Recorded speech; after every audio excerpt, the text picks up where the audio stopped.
सर्वप्रथमे केतोटी भागवत पद पढ़े कि शुणेबी। जो भागवत पद नामाचार्य बाया बाबा मुखर बाहरी मनटी हुए कर्ममय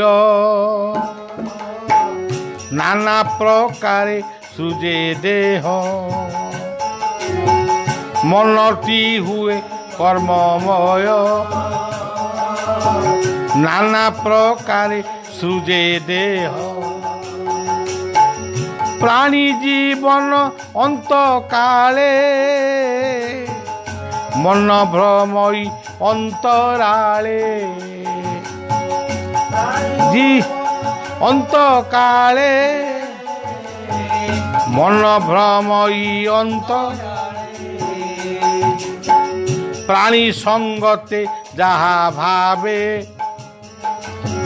से अनुसारे जन्म लभे से अनुसार जन्म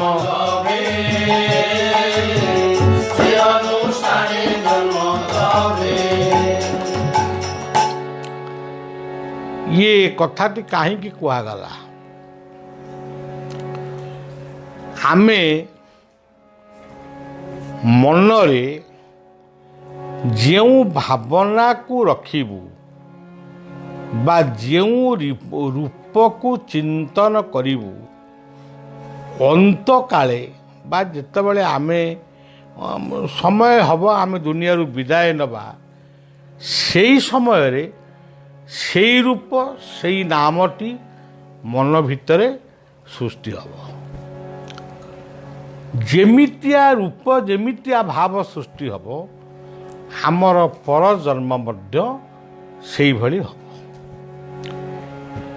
नामाचार्य बाया बाबा गोटे छोट उदाहरण देले। जड़े पोस्ट ऑफिस बा डाक घरे चाकरी करुले सी कैशियर थिले बा टंका पैसा गणागणी करुले सी सबुदिने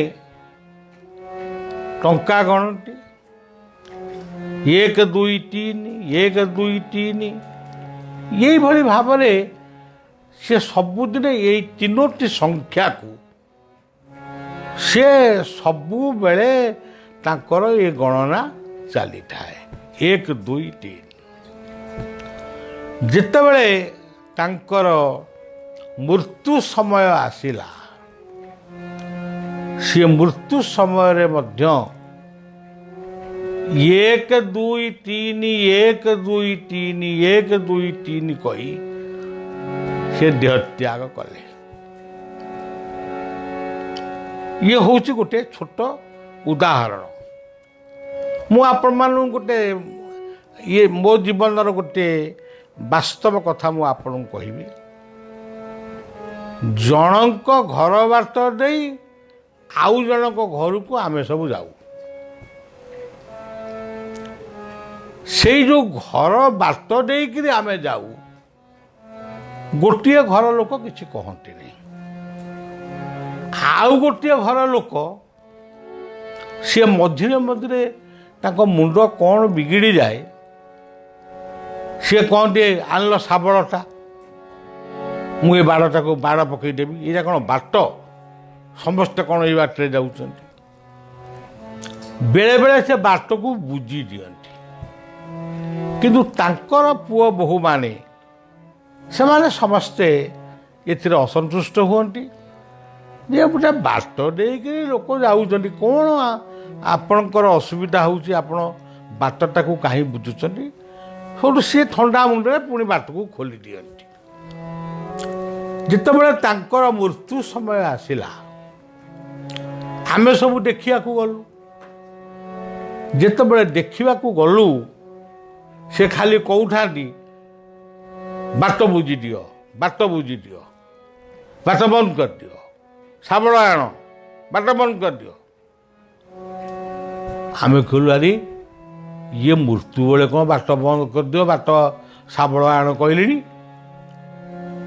हरिनाम स्मरण न करी किंबा कौनसी କଥା ତାଙ୍କ ମୁଣ୍ଡରେ ଆଉ ପଶିଲାନି। କେବଳ ବାଟ ବନ୍ଦ କରିଦିଅ ଶାବଳ ଆଣ, ବାଟ ବନ୍ଦ କରିଦିଅ, ଏଇ କଥାକୁ କହି କହି ତାଙ୍କର ଜୀବନ ଦୀପ ସମାପ୍ତି ହେଲା। କିନ୍ତୁ ଏଠି ଯେଉଁ 1, 2, 3 ଯେଉଁ ପୋଷ୍ଟ ଅଫିସରେ ଚାକିରି କରିଥିବା କେସିୟର ସବୁବେଳେ 1, 2, 3, 1, 2, 3। ପ୍ରକୃତରେ ତାକୁ ଯଦି ସିଏ ତତ୍ତ୍ୱ ମାର୍ଗରେ ବୁଝିଥାନ୍ତେ, କ'ଣ 1, କ'ଣ 2, କ'ଣ ହେଉଛି 3, ଇଏ ତିନୋଟି କଥା ଭିତରେ ସଂସାରର ସମସ୍ତ ତତ୍ତ୍ୱ ରହିଛି। 1 କିଏ? 1 ହେଉଛନ୍ତି ବ୍ରହ୍ମ। ଆମେ ଯାହାକୁ କହୁଛୁ ବ୍ରହ୍ମ, ପରମାତ୍ମା, ପୁରୁଷୋତ୍ତମ, ଜଗନ୍ନାଥ, ଆମେ ଯାହାଙ୍କୁ କହୁଛୁ, ମୁସଲମାନ ଭାଇମାନେ, ଭାଇ ଭଉଣୀମାନେ ସେଇଆକୁ ହିଁ କହୁଛନ୍ତି ଆଲ୍ଲାହ ଓ ଆକବର ଆଲ୍ଲାହ। ଖ୍ରୀଷ୍ଟିଆନ ଭାଇ ଭଉଣୀମାନେ ସିଏ ମଧ୍ୟ କହୁଛନ୍ତି ମାନେ ହେ ଈଶ୍ୱର। ଇଂରାଜୀରେ ତାଙ୍କୁ ଗଡ ବୋଲି କହୁଛନ୍ତି। ବୌଦ୍ଧ ଧର୍ମାବଲମ୍ବୀ ମାନେ ସିଏ କହୁଛନ୍ତି ବୁଦ୍ଧಂ ଶରଣଂ ଗଚ୍ଛାମି, ସଂଘଂ ଶରଣଂ ଗଚ୍ଛାମି। ଶିଖ ଭାଇ ଭଉଣୀ ମାନେ ବାହେ ଗୁରୁ, ବାହେ ଗୁରୁ। ଆମେ ଯାହାକୁ କହୁଛୁ ଆତ୍ମା, ସେଇ ଆତ୍ମାକୁ କିଏ କହୁଛି ଆଲ୍ଲାହ। ଗତକାଲି ଗୋଟେ ଗୀତ ବି ବଳିଆ ଲେଖିଛି, ସେ ଗୀତଟି ମୋର ମନେ ପଡ଼ୁନାହିଁ। କେହି କହେ ଆତ୍ମା, କେହି କହେ ଆଲ୍ଲାହ। କିନ୍ତୁ ଆଜି ଆପଣମାନେ ଦେଖିବେ ସମଗ୍ର ପୃଥିବୀରେ ଧର୍ମକୁ ନେଇ ଆଜି ବାକ ଯୁଦ୍ଧ, ଅସ୍ତ୍ରଯୁଦ୍ଧ ଆରମ୍ଭ ହେଇଗଲାଣି। କେବଳ ଧର୍ମକୁ ନେଇ କେହି ବୁଝିବା ପାଇଁ ପ୍ରସ୍ତୁତ ନୁହନ୍ତି। ଯିଏ ଯାହାକୁ ଯେଉଁ ନାମରେ ଡାକିଲେ ବି, ଧର ଆମେ ମନ୍ଦିରରେ ଗୋଟେ ମୂର୍ତ୍ତି ରଖିକିରି ଡାକୁଛୁ, କିଏ ବିନା ମୂର୍ତ୍ତିରେ ମସଜିଦରେ ଚର୍ଚ୍ଚରେ ଡାକୁଛନ୍ତି। ଆମ ମହିମା ଅଲେଖ, ସେ କେବଳ ଧ୍ୱନି, ଗୋଟେ ଧ୍ୱନି ମାଧ୍ୟମରେ ଈଶ୍ୱରଙ୍କୁ ଡାକୁଛନ୍ତି। ଆର୍ଯ୍ୟ ସମାଜ ଗୋଟେ ଯଜ୍ଞ ମାଧ୍ୟମରେ ଈଶ୍ୱରଙ୍କୁ ଉପାସନା କରୁଛନ୍ତି। କିନ୍ତୁ ଯିଏ ଯାହାକୁ ଡାକୁ, ଯେଉଁ ନାମରେ ଡାକୁ, ଯେଉଁ ରୂପରେ ଡାକୁ, ସବୁ ପ୍ରାର୍ଥନା ସେଇ ଗୋଟିଏ ସ୍ଥାନରେ ଯାଇ ପହଞ୍ଚୁଛି। ଗୋଟେ ଛୋଟିଆ ଗପ ବି ବଳିଆ କହେ। ଜଣେ ହିନ୍ଦୁ, ଜଣେ ମୁସଲମାନ, ଜଣେ ଖ୍ରୀଷ୍ଟିଆନ, ସିଏ କହିଲେ ମୋ ଠାକୁର ବଡ଼, ସେ କହିଲେ ମୋ ଠାକୁର ବଡ଼, ସେ କହିଲେ ମୋ ଠାକୁର ବଡ଼। ଚତୁର୍ଥ ଜଣକକୁ ପ୍ରସ୍ତାବ ଦେଲେ, ତୁମେ 3 ଜଣ ଯାକ ଗୋଟିଏ ଜାଗାରେ ବସି ତପସ୍ୟା କର, ଠାକୁରଙ୍କୁ କେଉଁ କେଉଁ ରୂପରେ ଦେଖିବ ବର୍ଣ୍ଣନା କଲେ ଆମେ ଜାଣିବା ଯେ ପ୍ରକୃତ ଠାକୁର କିଏ। 3 ଜଣ ଯାକ 21 ଦିନ ଧ୍ୟାନରେ ବସିଲେ। ଧ୍ୟାନ ଭଗ୍ନ ହେଲା 21 ଦିନ ପରେ। ତାଙ୍କୁ ପଚରା ହେଲା ତମେ କେଉଁ ରୂପରେ ଦେଖିଲ? ସେ କହିଲେ ମୁଁ ଗୋଟିଏ ଜ୍ୟୋତି ରୂପରେ ମୁଁ ତାଙ୍କୁ ଦେଖିଲି। ଜ୍ୟୋତିରାନନ୍ଦ ପୁରୁଷଙ୍କ ରୂପରେ ଦେଖିଲି। ହିନ୍ଦୁ କହିଲେ ଜ୍ୟୋତି, ମୁସଲମାନ କହିଲେ ମୁଁ ବି ମଧ୍ୟ ଆଲ୍ଲାହଙ୍କୁ ସେଇ ଜ୍ୟୋତି ରୂପରେ ଦେଖିଲି। ଖ୍ରୀଷ୍ଟିଆନ ମାନେ ବି କହିଲେ ମୁଁ ସେଇ ଆଲ୍ଲାହ ଈଶ୍ୱରଙ୍କୁ ଜ୍ୟୋତି ରୂପରେ ଦେଖିଲି।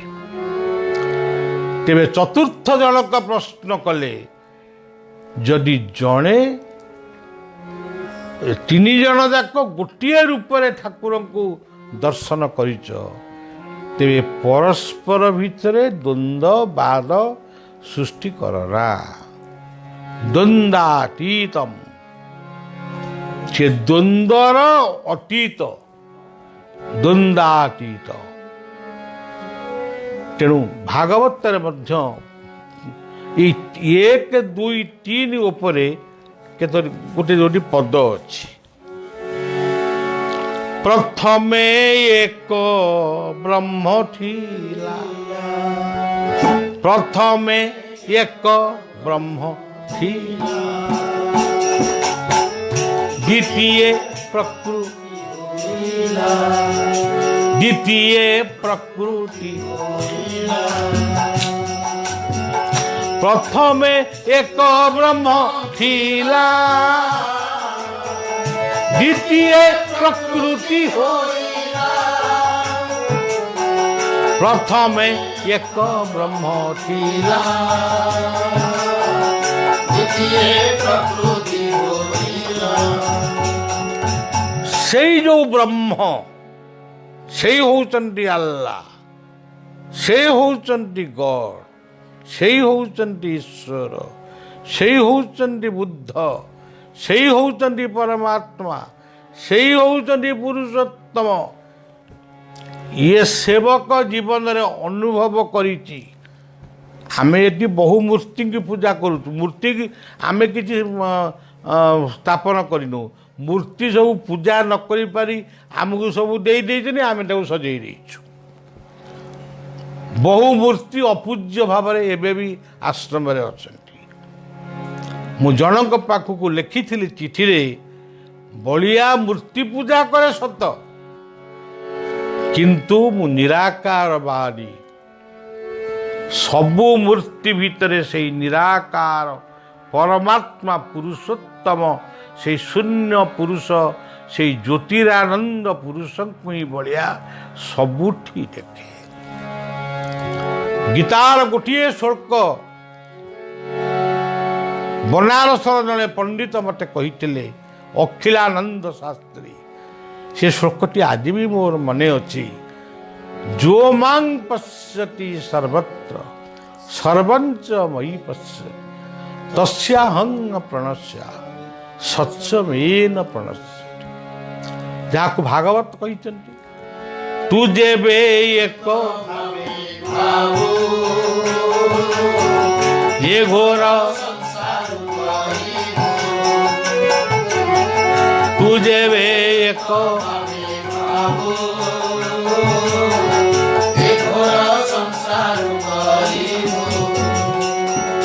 ସେଇଥିଲାଗି ବଳିଆ ସବୁବେଳେ କହେ,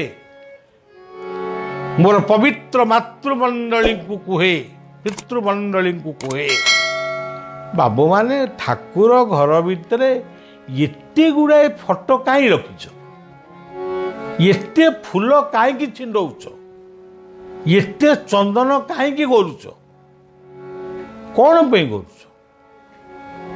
ତାମାନେ ତମର କାହାରି ପ୍ରତି ବିଶ୍ୱାସ ନାହିଁ। ତୁମେ ଜଣଙ୍କୁ ବିଶ୍ୱାସ କରୁନା। ମନେ କରାଯାଉ ତୁମେ ଜଗନ୍ନାଥଙ୍କୁ ବିଶ୍ୱାସ କଲ, ସେ ଗୋଟିଏ ଫଟୋ ରହୁ ଜଗନ୍ନାଥ।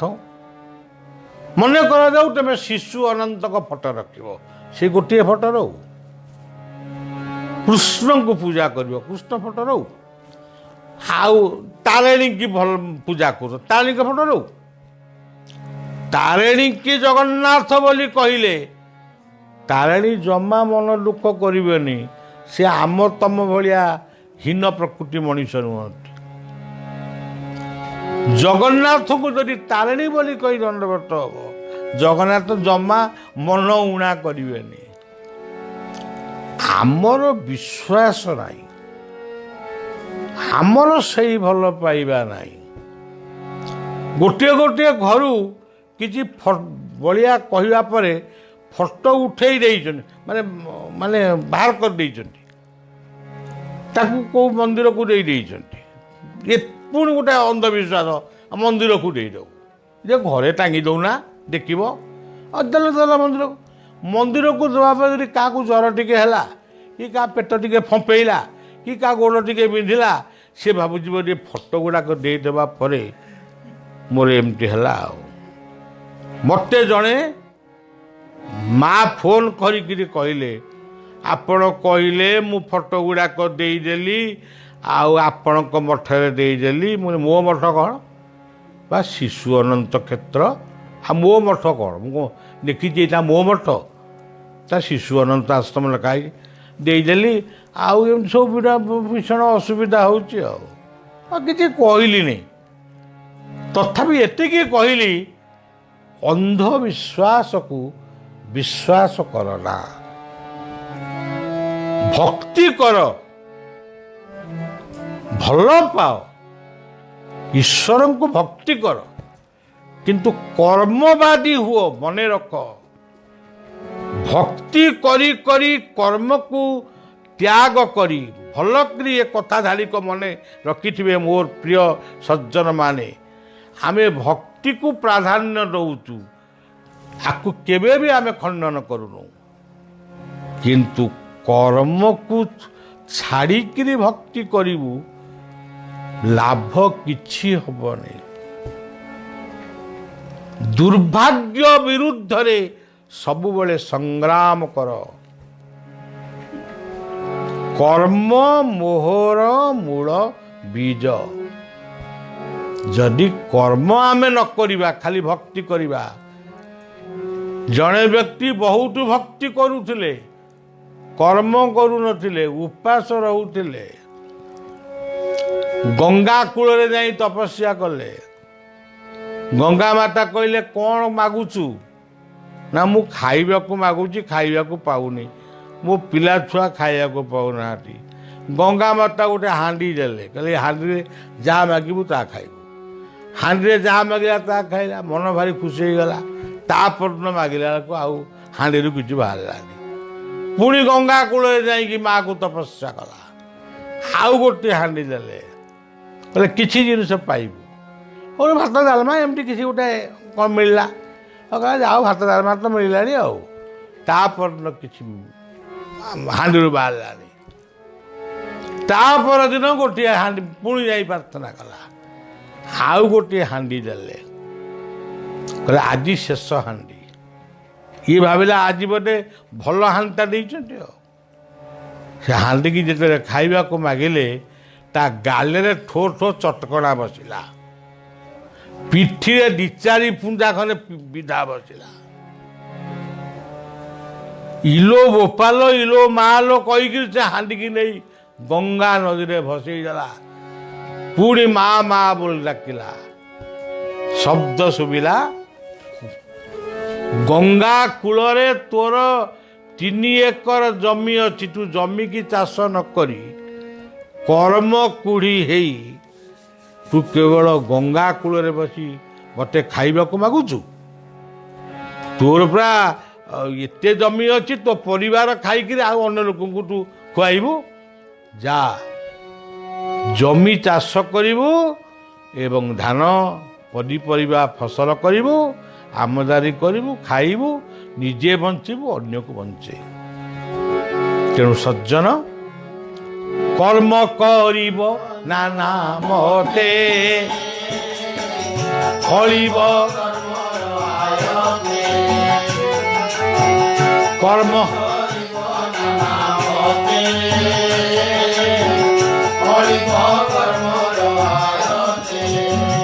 यदि वर्तमान एक हेले से सर्वशक्तिमान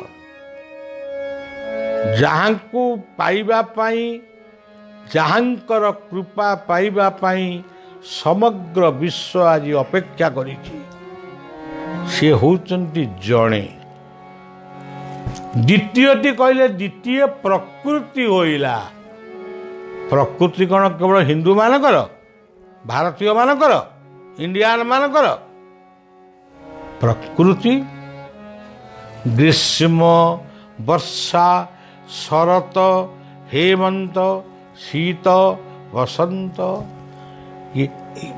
कौ देश ठंडा प्रधान देश କେଉଁ ଦେଶ ଗ୍ରୀଷ୍ମ ପ୍ରଧାନ ଦେଶ, କେଉଁ ଦେଶ ଏମିତି ବିଭିନ୍ନ ଜଳବାୟୁ ବିଭିନ୍ନ ଦେଶରେ ଅଛି। କିନ୍ତୁ ସମସ୍ତେ ନାକରେ ନିଶ୍ୱାସ ନେଉଛନ୍ତି, ଆଉ ସମସ୍ତେ ପାଟି ବାଟେ ଖାଉଛନ୍ତି।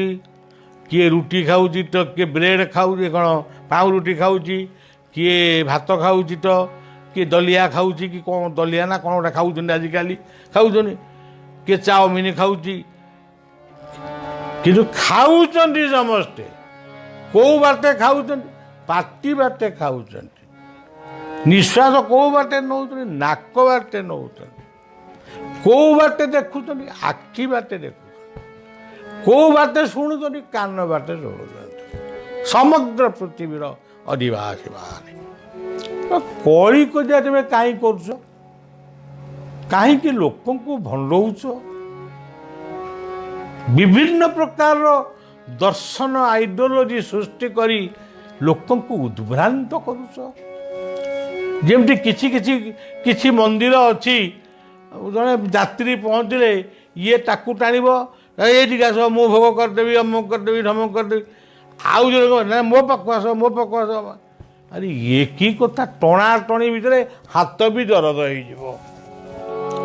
ଆମେ ଗୋଟେ ଓଡ଼ିଶାର ଗୋଟେ ମନ୍ଦିରକୁ ଯାଇଥିଲୁ, ମୁଁ ତାଙ୍କ ନାଁ ମନ୍ଦିର କଥା କହୁନି, ମୋର ଇଷ୍ଟ ମନ୍ଦିର ଜଗନ୍ନାଥଙ୍କ ମନ୍ଦିର ନୁହେଁ, ଅନ୍ୟ ମନ୍ଦିର ଯାଇଥିଲେ।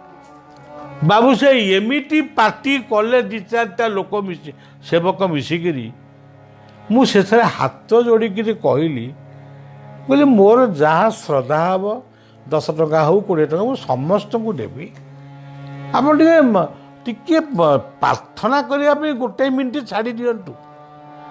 ଆପଣ ବ୍ୟସ୍ତ କାହିଁ ହେଉଛନ୍ତି? ଆପଣ ତ ପାର୍ଟି କରିବେ, ମୁଁ ମନ୍ତ୍ର କେମିତି ପଢ଼ିବି? ତଥାପି ସେ ଶାନ୍ତି ହେଲେନି। ଆମେ ସେମିତି ଗୁଦୁଲେଇ ଗାନ୍ଧୀ ମନ୍ତ୍ର ପଢ଼ି ଆଉ ଦିନେ ମୁଁ ସେ ମନ୍ଦିରକୁ ଯାଏ ନା, କିନ୍ତୁ ସେ ମନ୍ଦିରକୁ ମୁଁ ଧ୍ୟାନ କରେ। ତେଣୁ ସଜ୍ଜନ ସେମିତି ଆଜି ବିଭିନ୍ନ ସମ୍ପ୍ରଦାୟ ସୃଷ୍ଟି ହେଇଛି। ଆମ ଆଗ ହିନ୍ଦୁମାନଙ୍କ କଥା ହଉ, ବିଭିନ୍ନ ସମ୍ପ୍ରଦାୟ, ସିଏ କହୁଛନ୍ତି ଆମେ ଭଲ ଆମର ବଡ଼, ସିଏ କହୁଛନ୍ତି ଆମେ ଭଲ ଆମର ବଡ଼, ସିଏ କହୁଛନ୍ତି ଆମେ ଭଲ ଆମର ବଡ଼।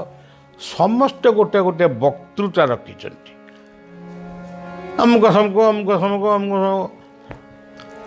ତେଣୁ ସଜ୍ଜନ କୃଷ୍ଣ, ଆମେ ଥରେ କୋଲକାତାର ରାସ୍ତାରେ ଯାଉଛୁ, ଗୋଟେ କୃଷ୍ଣ ମନ୍ଦିର ପଡ଼ିଲା, ମନ ଖୁସି ହେଇଗଲା। ଆମେ ଟିକେ କୃଷ୍ଣପ୍ରେମୀ ଲୋକ, କୃଷ୍ଣଙ୍କ ମନ୍ଦିରକୁ ଯିବା। ତା ଦେହରେ ଯେଉଁ କଥା ସବୁ ଲେଖା ହେଇଛି, ଆମେ କହିଲୁ ନାହିଁ ଆମେ ଯାଇପାରିବ। ପେଣ୍ଟ ପିନ୍ଧି ଯାଇପାରିବ ନାହିଁ, ସେ ପାନ ଖାଇଲେ ଯାଇପାରିବ ନାହିଁ, ଏମିତି ସବୁ ଏତେ ମାଳି ନ ପିନ୍ଧିଲେ ଯାଇପାରିବ ନାହିଁ। ତା ବଢ଼ିଆ ଅବଶ୍ୟ ମାଳି ପିନ୍ଧିଛି, ହଁ ପାନ ବିଡ଼ି ସିଗାରେଟ୍ ଖାଉନେଇ। ମୁଁ ପାନ ବିଡ଼ି ସିଗାରେଟ୍ ଗଞ୍ଜେଇ ମଦ ଏସବୁ କିଛି ଜୀବନରେ ଖାଏ, ଆଉ ମୁଁ ଯାଇପାରିବି। କିନ୍ତୁ ମୋ ସାଙ୍ଗେ ଯେଉଁ ଲୋକ ଅଛନ୍ତି ସେ କ'ଣ ସମସ୍ତେ ମାଳି ପିନ୍ଧୁଛନ୍ତି? ତେଣୁ ଆମେ କୃଷ୍ଣଙ୍କ ଦର୍ଶନରୁ ବଞ୍ଚିତ ହେଲୁ। ଏଇ ଯେଉଁ ମନମୁଖୀ କଥା ଚାଲିଛି, ଟଣାଟଣି ବେପାର ଚାଲିଛି, ସେମିତି ଧର୍ମ ଭିତରେ ଇସଲାମ କହୁଛି ମୁଁ ବଡ଼, ହେ ତମେ ସବୁ ବିଭିନ୍ନ ଦେବାଦେବୀ ମନ୍ଦିର ପୂଜା କରୁଛ, ତମେ ଭଲ ନୁହଁ। ଖ୍ରୀଷ୍ଟିଆନ କହୁଛି ମୁଁ ବଡ଼। ଯୀଶୁଖ୍ରୀଷ୍ଟ ଆମର ଏମିତି ସରବିଦ୍ଧ ହେଇଥିଲେ, love is God, serve is God, give is God, sacrifice is God, forgiveness is God, ଏମିତି ସବୁ କହିଯାଉଛନ୍ତି। ସେଥିରେ କିଛି ଲୋକ ଧର୍ମାନ୍ତରୀକରଣ ହେଉଛନ୍ତି, ଧର୍ମ ପରିବର୍ତ୍ତନ କରୁଛନ୍ତି। ସେମିତି ବୁଦ୍ଧ, ସିଏ କହୁଛନ୍ତି ଆମେ ବଡ଼। ଶିଖମାନେ ସିଏ କହୁଛନ୍ତି ଆମେ ବଡ଼। ଗୋଟେ ଗୀତ ଭଳିଆ ଲେଖିଥିଲା, ଗୋଟିଏ ଧାଡ଼ି ପଢ଼ି ଦେଉଛି। ଦୁନିଆରେ ଯଦି କେହି ବଡ଼ ଥାଏ, ବଡ଼ ଏକା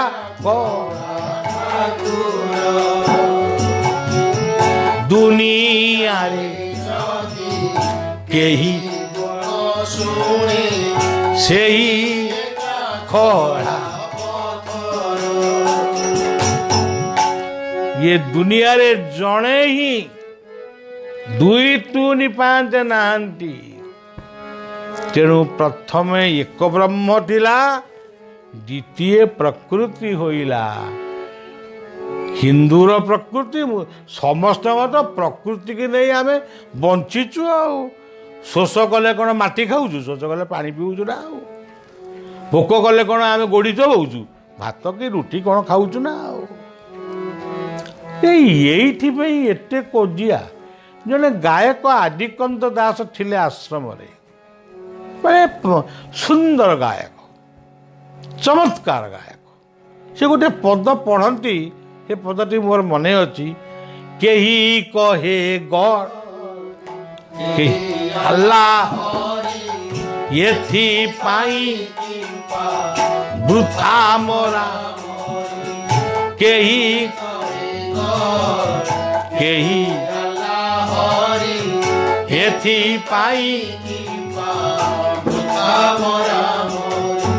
सज्जन प्रथम एक ब्रह्म थिला द्वितीय प्रकृति होइला एक गला दुई गला तीन टा कौन त्रिगुण रजु बाबा मुर्गी न त्रिगुण रजु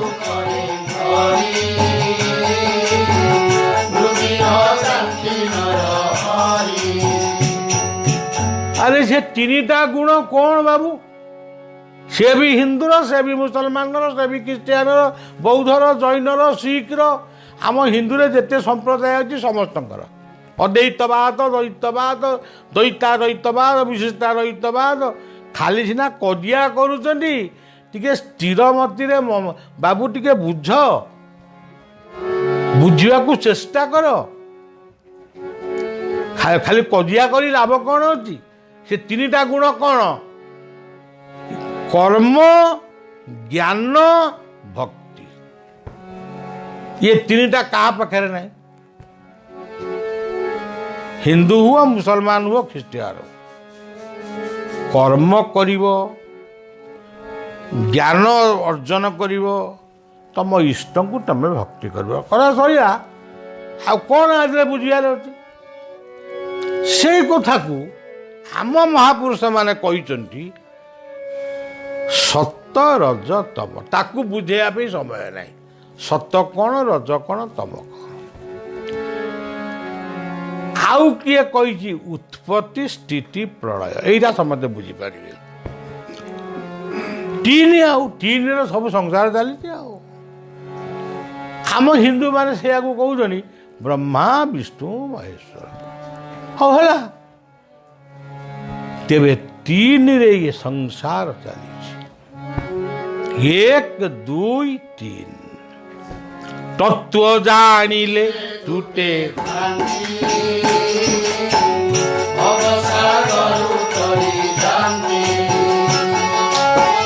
तत्व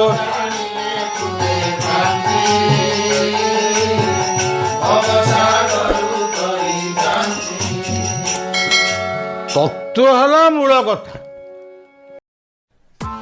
Press the bell icon on the YouTube app and never miss another update.